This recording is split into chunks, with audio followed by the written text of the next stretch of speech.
What's going on, Ghosts and Ghouls? It's Montavious back with it. And today we are joined by a legend in his own right, special effects guru, Deryk Wehrley. Man, what is going on, buddy? Hey, how's it going? Going good. It's so awesome to be on here and to actually like meet you and finally get to chat a little bit. This is going to be a lot of fun. Yes, sir. I'm excited, man. So, for all the people out there who may not know exactly who you are and what you do, go ahead and give us some details about yourself, man, and what you do. Yeah, so hi, I'm Derek. I'm a special effects makeup artist. I live in the wonderful world of Ohio and I kind of travel around and make people bleed for a living. I just travel around, do FX on different independent film productions and some bigger stuff here and there where I can, but mostly in the indie world of stuff. It's a ton of fun. It's the only job where you get paid to play the fake blood. It's the best. Man, I bet, man. So, just kind of jumping into it, man. So, what drew you to horror and then wanted to work in special effects? So growing up, like I always knew that I wanted to be an artist. You know, I was drawing, painting, doing all that good stuff, doing a little bit of music as well. But I never really found my niche thing that I really wanted to do. And as I got into my teen years, I really started watching like a lot of like 70s and 80s horror and watching the behind the scenes and seeing how people made the monsters. I was like, well, these are like long haired metalhead dudes that like art. Like maybe I could do that. You know, it's the silliest thing, but I started like going to Halloween stores, buying whatever I could, and just trying to make stuff and making blood rigs and testings, like you name it. And I just really ended up enjoying it. So I was like, man, there could be something to this. So started making little movies with my friends, and then it just going to cons and networking, and it just kind of snowballed from there. I very fresh out of high school when I was 19, not even a full year out. I ended up getting the opportunity to work on a movie called Fear Clinic that stars Robert Englund and Fiona Dourif in that. And so I got to help out and do FX on that movie up in Cleveland, directed by the late Rob Hall, who was one of my like makeup idols and stuff. And so that was an incredible experience. I got to work with like Steve Johnson and Robert Kurtzman and like all these legendary people. And it was kind of like eye opening because I was literally just a kid, you know, and I'm like on set, like, yeah, I'm a big shot, and that really wasn't the case, but it was an awesome learning experience for sure. Man, that's dope. And just like being around so many like, big named Mhm. people, man. So walk us through that moment. Like what was that like being on set and just absorbing Well, that?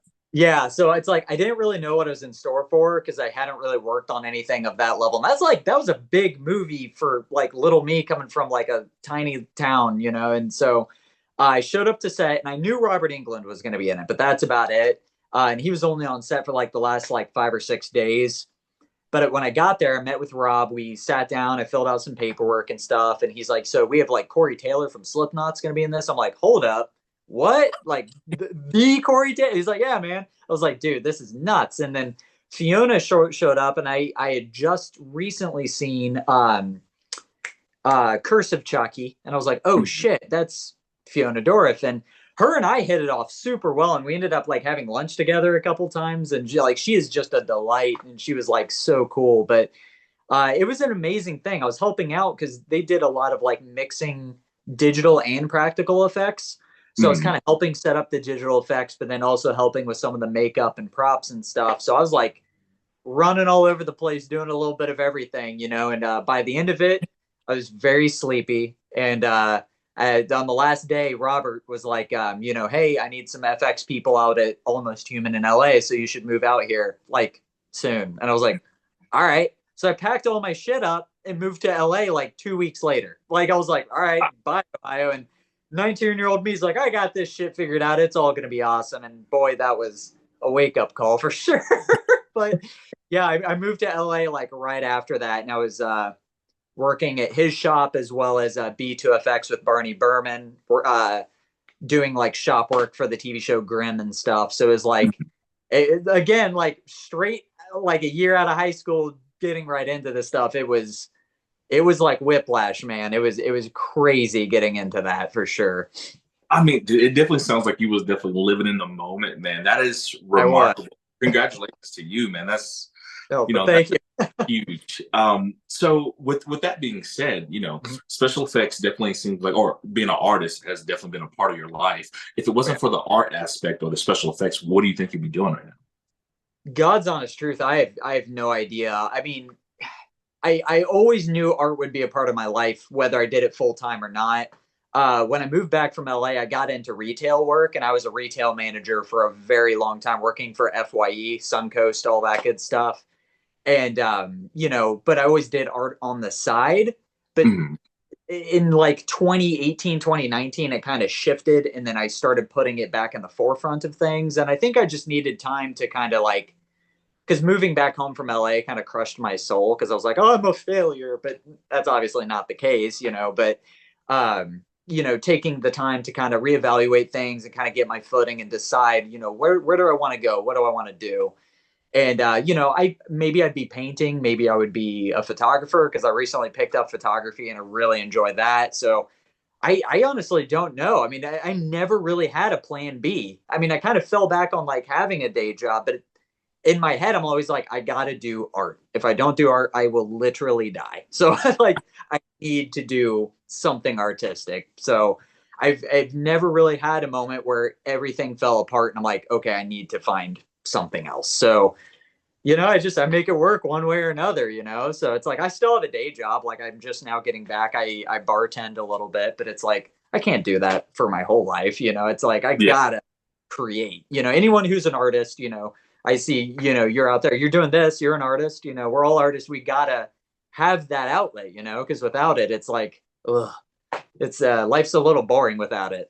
For sure. I definitely think, it's purpose. It adds like, meaning to your life when you can express yourself in a variety of different ways. And then you Oh, also connect people, kind of how like we're connecting now, man. So I definitely agree with you. I feel like art is like on a spectrum, mhm. and you can definitely, however you see yourself on that spectrum of art, Yeah. definitely get to take advantage of that, man. But so talking about some of the projects that you've been Mhm. involved on, I mean, dude, going down your IMDb, like you have been on a plethora of different things, man. So kind of walk me through, like, what's been your favorite project this far that you've worked on? I would say every project. This is like pick your favorite kid. It's like it's every project I've enjoyed for a lot of reasons, and then there's every project has its things where I'm like, oh, that sucked. It's like anything else in life, because it is a job. So there's things I like, there's things I don't like. The thing I don't like is also something I like, and it's the travel. Mhm. Traveling around is like awesome. I get to go to cool places, meet cool people, but it sucks being away from my friends and family, because it's like I'm a really tight with all my friends and family. So it's like being gone for weeks and months on end definitely does suck. But it's like it's cool because it gives me something to talk with people about, and like Mhm. share with the people back home, and everyone's super supportive, so that's cool. But like, I mean, my God, we were just talking about this before we launched onto this, but like ZombieLand Double Tap, that was awesome. Like you can't tell me otherwise. Like when I worked on that for like 4 months after that, no one could say shit to me, because I was like, dude, I worked on Zombieland. Like it was rad. But seeing the first one in the theater when it came out, I remember telling people this is the kind of movies I want to make, and everyone's like, okay, well, if you say so. And then it's like 10 years later, getting to do it was like the ultimate full circle. So it's like that's always been like God tier for projects. Yeah. Recently, in the last couple years, I did a movie called Late Checkout that was directed by Josh Graves, and I got to work with like Felissa Rose, Elsie Holt, Cheney Morrow, and it's like I've done a ton of movies with these people, but that one was special because Josh kind of was like with the effects. He's like, I don't really have any concrete ideas of what I want to do. He's like, this is how much money I'm going to give you. Take it as far as you can. And I was like, let's go. So I had free reign of the effects with that and just doing whatever I wanted. And that was really, really fun. Um, but it's like doing horror and crazy gore and stuff like that. Like it's a ton of fun. But like I did the movie Watchdog directed by Elsie Holt, which should be coming out this year, actually. All And right. I mean, that was fun because it's more of like a drama thriller than it was a horror film. And growing up with movies like Silence of the Lambs and Seven, it's like I love a good thriller. So it wasn't overly horrific. So it kind of challenged me to be a little bit more realistic and like going for very specific looks with the makeup because it couldn't be over the top or it takes you out of the moment and the realism of it. So, that was a favorite. I mean, oh my God, I could just go on and on with these. I just got to work on a Sylvester Stallone movie called Alarum. That's filmed in Southern Ohio, and that was awesome. I was only on it for 2 days. I did not get to meet Sylvester Stallone, but I did get to meet and work with Clint Eastwood's son, Scott Eastwood, and he was awesome. Very, very cool guy.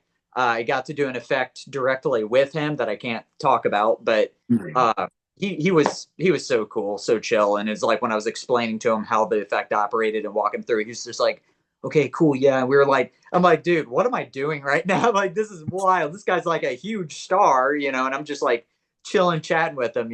So that was really, really crazy. So yeah, I mean, every film is special to me in its own way, and I try to approach each one, even if it's with the same people I've worked on other projects with. Each one's a new opportunity. Each one is a new chance to try something different, to try something new, to explore something. And so I try to go into each one with an open mind and like, okay, what can I do different? What can I do new? And what new adventures are we going to be on with this? Because I mean, I assume you've been on set before, to some degree, and it's like, it is like an adventure. It is like summer camp. And every time you go on, even if it's with the same people, it's always something new. And that makes it fun and exciting to me. Well, dude, for sure. Now, what's been some of the most like, memorable memories that you've had working on set, and what's been some of the most like difficult moments where you kind of questioned, why am I doing this? Yeah, there's been plenty of those. So I would say my most memorable moments. Uh, One was on Watchdog. Oh my God, LC would crack up if I told this story. So there's a scene where a person gets shot in the arm and it just grazes them. So it didn't need to be over the top, but you know me, I like to be a little crazy with the blood. And there was a moment where the actor, I think, getting the timing right for gunshots is sometimes hard. And I think he reacted a little early with it. And when he moved, the blood, when it came out of his arm, I mean, peppered the ceiling, right? Not a big deal. Um, it was a pretty good area of blood on the ceiling, and it was a popcorn ceiling. So we couldn't just paint over it. We couldn't just clean it because you're going to ruin it. So we were like, I spent a whole day trying to paint, and I'm like, oh my God, we're so fucked right now. And finally, I went in and I got some upshot and I blasted the ceiling and repainted. I was like, they're never gonna know. They're never gonna know. I don't know if they ever found out about it, but that happened, and we were pretty stressed about it for a couple of days because we're like, what are we gonna do?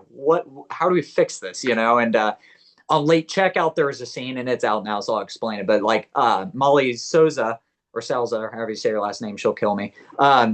Gets her throat cut. She doesn't just get cut, but it gets sawed at with a butcher knife, and there was like 2 gallons of blood just coming out of her. I mean, it was everywhere. And I put down a tarp to catch all the blood, and then just wad the tarp up, easy cleanup, right? None of the blood went on the tarp. It went everywhere but the tarp, all over the floor. And I'm like, okay, well, it's still pretty easy to clean up. One of our actors comes up from downstairs. She's like, guys, there's blood dripping from the ceiling. And I was like, what do you mean? She's like, there's blood dripping from the ceiling and down my wall. And I'm like, looking at the floor. And I'm like, how the fuck? I go downstairs, and sure enough, it's dripping from the ceiling and running down the walls. And I'm like, there's no insulation between the floor and the ceiling. So it's just going through the cracks and dripping down. It's hilarious. And if you see the movie, there's a post-credit scene where they go through the house, and you can see on the wall where it actually ran out. Like, we couldn't clean it because it's untreated wood, so it soaked in. So when we left the Airbnb, we cleaned it up best we could, and we left the door open to that room because it covered the wall. And we're like, we might get away. To date, they've never reached out to us about it, so I don't think they ever found out. I assume it's one of those Airbnbs where the owner like has it but never like goes and visits. They just rent it out and then have a third party clean it.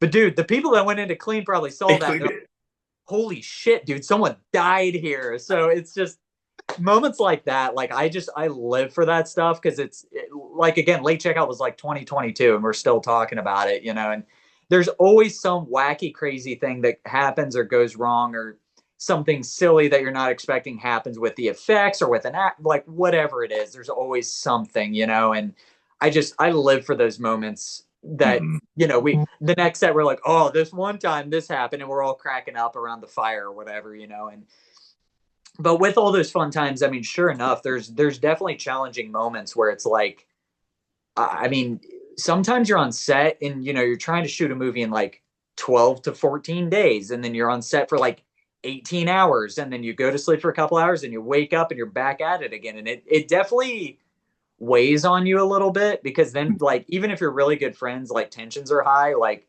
Jaron Lewis is a cinematographer who I've worked with on, my God, Crust, They See You, Watchdog, Late Checkout. He was on House Among the Trees. He's going to be on DeathWoods. I mean, we work together a lot, and we're like best friends. Like, if he doesn't marry me someday, I'm going to be mad. And we're like super tight. But I mean, dude, there's been times where we butt heads, and it's like afterward we got to hug it out and be like, "I'm sorry I yelled at you. We're real stressed out right now." And it's like you get through it, because there is like a level of like family relationship. But the long hours and the being away from home is definitely tough. My favorite story is in 2021, from July 1st until October 31st, that stretch of time, I was home a combined 2 weeks that entire time. I was jumping movie to movie to movie to movie to movie. And that was hard. And trying to balance a day job with that, they're like, bro, are you ever coming back? I'm like, probably not. Like, I'll see you when I see you.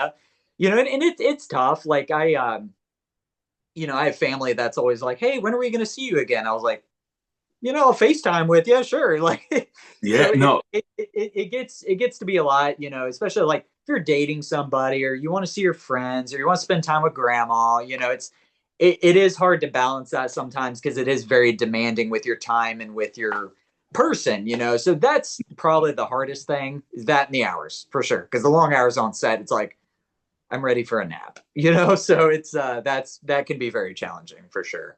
see, and I think that's what a lot of like everyday people don't realize, especially when they go to movies and they're like, oh man, I hate this movie, but they don't realize even the movies that you hate, it's hours on end Uh-huh. on these sets. And like it's not just the actors, it's everybody involved. So like Yeah. what is some things that you do to keep yourself sane while you're on set for 18 hours? That's a good question. And every set's been different. So, like, to give you an example, for those of you who are listening or watching who have seen Zombieland Double Tap, and I assume you have as well, Yes. the ending scene when they get to the Tower of Babylon, up until the end, that's what, like 10 or 15 minutes of the movie, that took over a month to film.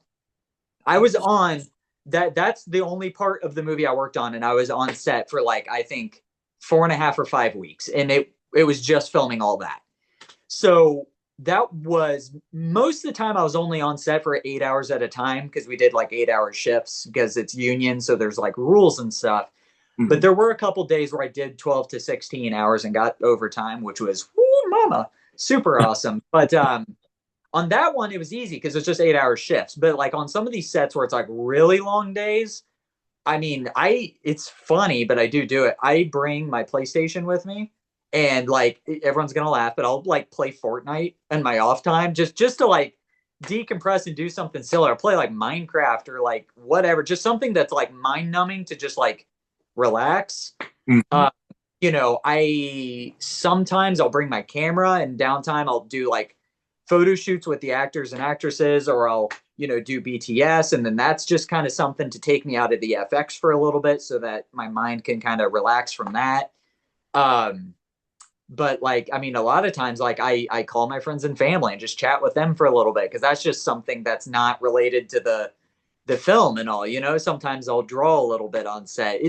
Everyone is a little bit different, because there are some where it's like the shorter days, so I'm like real focused for that amount of time. But it's like if I have to like fly somewhere, so like Crust is a good example. I had to fly to LA for that one. So I was there and I didn't have a rental car, and I was like, okay, shit, I don't want to spend all this money on all these Ubers and Lyfts to go around LA and do stuff. So I was like, what am I gonna do? So like I had my Roku with me, so we hooked up and logged into Shutter. So we were all like just watching a lot of horror movies in our downtime, or If it's in a cabin in the woods in the middle of nowhere and I do have my car, I'll be like, all right, where's the local record store? Where's the local comic shop? I'm just going to go Yeah. there and do that, and I'll buy a couple comics and read when I'm on set, in downtime, So it's just each one's a little different depending on the circumstances for sure. But I think video games and reading are probably the only two things that keep me sane sometimes when you're like all together with everyone in like a cabin in the woods. It's like, oh God, it gets a little crazy. See, I'm so glad you said that about the video games because, like, I try to explain to my wife, like, hey, I need to play the game after a long day because it's mindless. It's like you decompress from reality just for Yeah. a few hours. So, man, I'm right there with you when it Mhm. comes to like playing the game and just decompressing. Totally Absolutely. in that. But I had no idea that 15-minute segment of Double Tap, of ZombieLand Double Tap, was a month long, man. That is ridiculous. The crazy thing is, so that movie started filming on November 1st of 2018 and then wrapped on April 1st of 2019. So it filmed that whole time. That's crazy to even think about. But then you think about stuff like, you know, Marvel movies are easier because everything's like green screen and they don't do all these sets and stuff. But it's like, dude, some of these big movies like take a long time to film. Like it's like no joke. And like a good example is like take like Terrifier 2, for example. Now I know they had to deal with COVID and stuff and that kind of put them back. And a lot of people would be like, oh, it's the end of the world. But no, it's like they were able to use that to their advantage, and kind of make that work. But even still, like that was still a long shooting schedule they're on, and a lot of movies take a couple months, a lot of indie movies I would say are 2 to 3 weeks.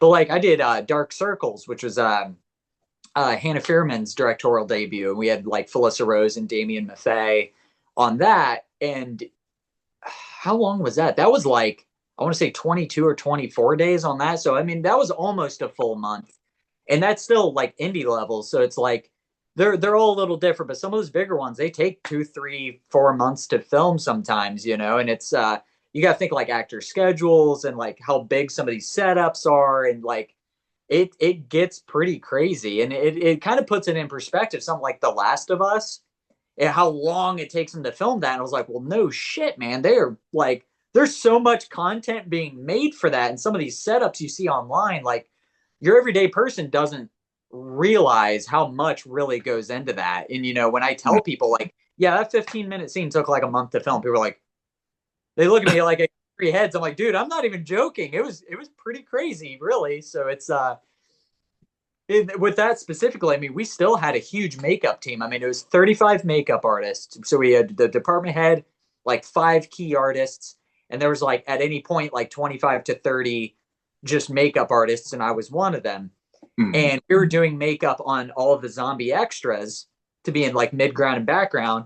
Each of us had to do 5 to 6 makeups a night, and then have hundreds, and then like to fill it out, it was like we had to film it this way, then film it this way, then film it, and then composite all of it together to make it look like there's thousands of zombies.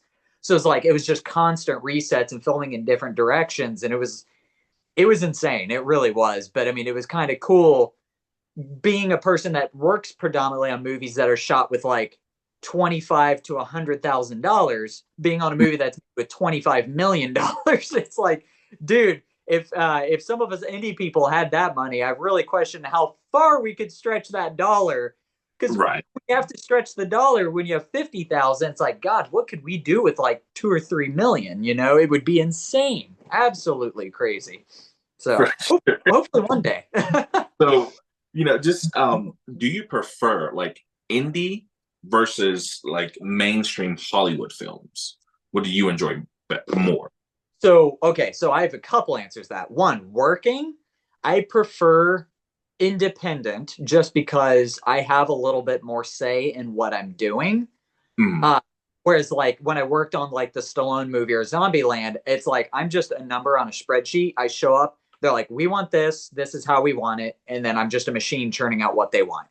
Mm. Whereas if I work on an independent film, I have a little bit more say in what we do and how we do it.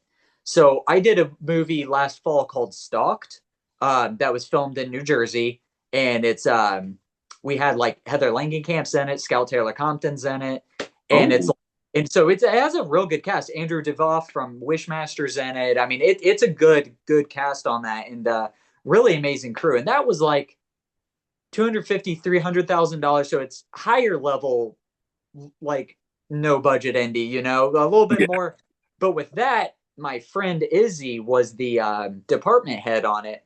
So it's like I still had a little bit of creative input, but she had picked it all out. So it was like kind of that sweet spot where it's like better pay. I wasn't in charge of everything, but I still had artistic liberties in certain things. So that was really cool. But yeah, the bigger movies, it's like it's union, so you get really good pay and you get breaks, and it's like you get a lot of that. Whereas indie movies, it's like no, you show up and you work till you die. So that's just kind of what it is. But working on indie is a lot more fun because I get to really have my input. A director's like, well, I don't know how I want to shoot. How would you shoot it? And I'm like, let's get crazy, man. And they're most of the time they're like, all right, cool, do it. But when it comes to watching stuff, it's a little bit of both. I like my independent films and like seeing what everyone else is making and supporting the scene. But I do like going and seeing big Hollywood stuff as well. But it's like, I miss when A24 was still kind of like smaller and not like super mainstream like they are now. Because I argue all the time my favorite A24 movie is Green Room. I think Green Room slaps. That movie is awesome. And it's like that level of indie is like probably my favorite stuff to watch, where it has a bigger budget, but it's still kind of like not very mainstream. Movies like Andy or like Hatchet, House of the Devil, stuff like that. I live for that shit. Like that's because I feel like that's the level like when Nightmare on Elm Street came out, like that's kind of the level independent that was, or some of the Yeah. George Romero stuff and all that, because none of that stuff was big and mainstream until it got picked up at a later date. So I feel like that's kind of like our current for that. But as time goes on, a lot of these movies we're working on are starting to kind of get that recognition. And I think we are in like an independent film renaissance right now where people want to support independent more than they want to go to the theater to see big stuff. It's kind of crazy. And I love being a part of that. And I love that people are recognizing it. And there is almost like a bigger respect for independent film now than what there was like 10 years ago. So it's kind of cool getting to see that happen for sure. Now, I'm right there with you. And like, so another question I wanted to ask you, why do Mhm. you think independent films are so important to, just movie buffs around the world? It could be, horror or whatever, but why is indie so important to us now? That's a good question. And I think, and I don't want to like go goblin mode completely on Hollywood because Hollywood does churn out like some good stuff from time to time. But I think with independent film, there's less money, so they're willing to take more risks because it's not like tens of thousands, hundreds of thousands of dollars, or hundreds of millions of dollars going into some of it. So it's like the stakes are a little bit less. So it's like with an artsy movie like Mandy, for example, it's like you would not see a company like Universal putting something like that out because they're not going to take that risk. Yeah. And but you have people that work on that level stuff that want to work on that because it gives them an opportunity to get a little bit weird or crazy with it. And then, like someone like Nick Cage who does huge movies can be like, yeah, I'll do this independent film because I believe in it and it's something I want to do. So it gives them an opportunity to pursue that. And I think it's important because it allows us, not, I don't say us, but like the people who work on bigger stuff to kind of spread their wings and do more personal projects. But also it's less money. So it kind of pushes your crew and your cast to like spread that dollar and be more creative with things. And I think it makes us better as artists to Mhm. have that challenge of having less money and figure out creative ways of doing things. There's been movies that I mean I've had my pay and budget altogether. I've only had $2,000 or $3,000 to do all of it. And I'm like, this budget needs to be 10 grand, but I only have three. Like, how do I make that work? So it is a challenge and it sucks because it's like, man, we could have done that bigger and better, but it was a challenge for me to figure out how to do something creatively. And it kind of helps me as time goes on to figure out unique ways of doing things and simplifying it, you know, so it pushes us to be better artists. And that's why I think independent film is so important on a creative level, is it pushes our creativity. But as a consumer, it allows us to see something different that we wouldn't normally see on a regular basis. You know, the people who only go out and watch Marvel movies, I want to challenge those people to watch, you know, some of the early A24 stuff. Watch a movie like Ex Machina, or watch a movie like, you know, Mandy, or watch a movie like, you know, something older, like people who like X and Pearl. I'm like, well, have you seen The Innkeepers, or have you seen House of the Devil? Because that's Ty West's earlier stuff. And I was like, I think you'll really like that. And they didn't even know it existed, you know?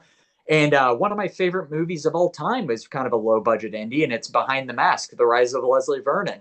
I think that's one of the best indie slashers made ever, and no one's ever heard of it. And as people watch it, they're like, dude, this movie's amazing. And it allows people to see stuff that, you know, is kind of outside the box and a little bit more obscure, and it kind of opens people's eyes to how much media there is out there and how cool and creative things can be. Oh, for sure, dude. And that was a excellent explanation. Like, just, you know, I think you hit on all cylinders there. Like, it with indie, you definitely get to express yourself a little bit more and do things that people don't see on a day-to-day basis. Totally. And no, I agree 100%. Now with you, Mhm. I know you have some other projects in the works, and can you list off some of those projects that you have coming down the pipeline? Yeah, it's so funny. I was actually going to take a year off film this year just to focus on other things a little bit, you know, and like family stuff. And then I got that Stallone movie. I was like, well, no breaks here. Let's go. And it's funny. So DeathWoods is a big one we have coming up. And I was originally hired to do FX on that, and we shot the proof of concept and made the like mock trailer for it this past Which fall. was amazing, by the way, Dude, dude. thank you so much. Oh my God. Dude, I'm telling you, when Scott sent me the script, all the kills were like all off screen. I was like, all right, if you give me this amount of money, I can put it all on screen and we will stretch that dollar. We'll make it crazy. So when we shot that opening scene, he was like, well, we can just have the X hit her in the head and we'll have a wound and blah, blah. I was like, no, bro. Yep, We it's got split. we got to split that head. We got to go there. And he's like, I don't know. I was like, dude, we have to. And we did. And people have been raving. And then like Anna Clary's throat cut, the way the blood, I mean, it was all really, really good stuff. And as time went on, Scott, you know, we were kind of all talking, and, you know, we kind of decided maybe I should direct this. And then I was like, well, I'm doing FX still. That's going to be a lot. And then Jake Capranica came in. He's like, I'll co-direct it with you. So now, and he's acting in it. So when he's acting, I'll be directing. When I'm doing FX, we'll be directing together. And then when we're both free, we direct together, you know? So we're going to kind of bounce. So that's going to be my first time directing, which is something I've wanted to do forever. That's been the main goal, is to direct. I just started doing FX and then kind of got stuck doing it, which is fine. It's cool. I love it, but I do want to direct.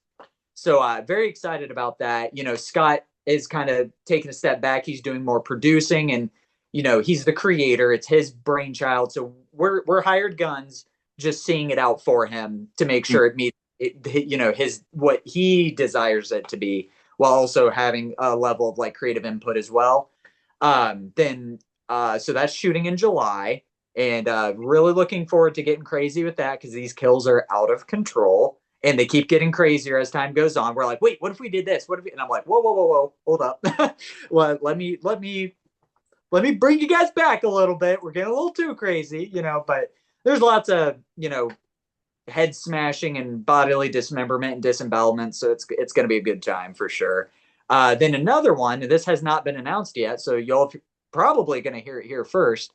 Yeah, My buddy, an exclusive. My buddy Deaton Gabbard, who I've worked on a couple of Tory Jones films with, is producing a movie called Deep Within the Caves, and it's kind of an atmospheric A24 type movie. And last year he hired me on that to do FX, and he lost his director, and I had actually made a pitch to direct it instead of doing FX, and he turned me down because he already had a director. I'm like, damn it. And then I kept bothering him. I'm like, hey, if anything happens, I want to direct. I want to do. He's like, just do your effects. You know, go play with your blood. Well, we lost the director due to some health problems that he's having, and he couldn't commit. So Deaton called me up. He's like, "Hey, man, do you want to direct it?" And I was like, "Yeah." He's like, "I really liked your pitch." He's like, "It's amazing, and your vision matches exactly what everybody wants out of it." So he's like, "Do you want to do it?" And I'm like, "Yeah." And then I was able to hire my friend Izzy to do FX on it, so we kind of get to work together again. And yeah, it's so I'm super excited to be director on Deep Within the Caves, and that shoots in late August, early September. Currently, how it's slated, and that's going to be a fun one because it's a little bit bigger budget, but like I said, it's more atmospheric, and then kind of slow burn, and then the last 20 minutes it goes so off the rails and gets like absolutely crazy. And some of the kills in that are also, it's a lot fewer. There's only like I think five, maybe five kills in the whole thing, but they're so elaborate that I think it's gonna really blow people's minds. So I'm very, very excited about that one as well. And my buddy Jaron and I kind of developed a script for a like an Italian style giallo slasher, and our buddy Corey is writing it with us. So that's one I'm planning to direct down the road as well, probably sometime either later this year or next year. But that's like kind of was Jaron and I's brainchild, and then we had our buddy Corey come in to write it. And I got the first draft recently, and it is giving very big Argento vibes from start to finish in that. So as a big Argento fan, I'm like, let's go. So very, Uh, very excited. So it seems like moving forward, a lot more directing gigs than FX gigs, and I'm totally cool with that because, like I said, that's been the goal. So now that we're here, let's make the most of it. that's amazing, and that speaks volumes to you and your dedication to the craft, man. So congratulations on that too. Yeah. So what any advice you have out there for any kid or any aspiring special effects that want to get into special effects, and like what Cool. are some ways they can get into it, and what are some advice you can give? Yeah, the best advice I can give to anybody is run away before it's too late. No, the best advice advice I can give is honestly like if you have a dream and you have something you want to do, start as soon as you can, but know that it's never too late. Even if you're in your 30s or 40s, like it's never too late to pick something up. But the earlier you start, the better, because it just gives you more time to hone those skills in. But I mean, it is possible. Like I grew up in a town of like 700 people, like a village, like a tiny town, and no one ever thought I could do it. And I've been living it for years. And I just don't listen to the naysayers. If you believe in yourself and you have the willingness to do it and you believe that you can achieve it, you can do it. It's a lot of hard work, it's a lot of dedication, a lot of sacrifice. But if you're willing to put that work in, you can make it happen. And the best thing I can say is don't go to school for it. School's a sham. Don't I mean stay in school, like go graduate Yeah, high school at least. But like when it comes to college, dude, college is not for everybody. Don't sink yourself into hundreds of thousands of dollars of debt over this. Like buy a camera. It doesn't matter what kind of camera it is. You make it work. If you have the eye for it and you take the time to learn your settings, go out and film something. Buy it secondhand. Like get it as cheap as you can. If you want to do makeup, like get on. There's so many great like courses through like Stan Winston online and stuff where you could learn crazy cool effects and do that. And it's like there's so many people uh, sell pre-made prosthetics that you can buy and learn with. And you can get that stuff off Etsy, support a smaller business, and learn something yourself. I mean, if you want to learn sound, if you want to be an actor, like network with people online, go to horror conventions. It's the best way to network, especially if you want to get into horror. Join a Facebook group, talk to people on Instagram, go to a film mixer, like put yourself out there and don't be afraid to hear someone tell you no. Don't be afraid of failure because no means next. If you don't get that gig you want, just move on to the next one because eventually you will get that one that puts you where you need to be. But the best thing is to just put yourself out there, be teachable, and want to learn and be willing to put in the work because if you do it, you can make it happen. And I mean, like I said, networking is the number one thing. Like networking kills college because it's all about who you know, not what you know. Because anybody can learn it. You just got to sit down and learn it. But having the right team to support you and the right people to lift you up and the right people to bring along with you as you're lifted up, that's the most important thing. So just get out there and make what you want to make the movies you want to see, make them, do the makeup you want to see, make the music you want to make and the music you want to hear, whatever it is, whatever art you want to do, just go out and make the stuff you want to make, and there will be an audience for it. Dude, that was immaculate, man, for sure. So just in closing here, man, where can people go to find out what's Deryk up to next? Any social media handles where people get in touch with? Yeah, I mean, I tell people all the time, add me on Facebook. It's just Deryk Wehrley. I mean, you can put my name and link it down there. Find me on Instagram. I've been posting a lot of film updates and a lot of my photography on there, and that's just Deryk in a Strange Land. It's a play on an Iron Maiden song because I'm a goober. So, I mean, I assume you can link all this stuff in the comments when you post stuff, and people can find me that way. But Facebook and Instagram are the best way. And I always welcome people, like, shoot me a DM and pick my brain about stuff. Like, let's talk about movies. Let's talk about music. Let's argue. Let's go in the parking lot. Let's fight over it. Let's have a good time and talk about art as a whole, man. And what are your favorite movies? What kind of makeup do you like? I'm so open to connecting with people who are either into what I do or into the same stuff as me, or people that want to collaborate, whatever it is. Like, I just love talking about this stuff and making the connection. So yeah, feel free to reach out to me on all my socials, and let's hang out, let's chat, and talk about art.